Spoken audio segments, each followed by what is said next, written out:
Carbonara, Italian recipe. Start with guanciale, cut into small strips and place it into a cold pan. Add 2 egg yolks and a generous amount of Pecorino Romano. Mix it well with a splash of warm pasta water until smooth.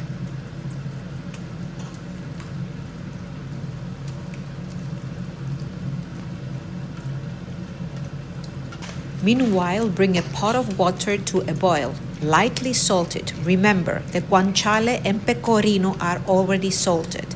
Add your pasta and cook for about 8 to 10 minutes until al dente. Transfer your pasta directly into the pan with the guanciale. Mix well so the pasta is coated with a rich fat. Now pour in your egg and cheese mixture. Stir continuously.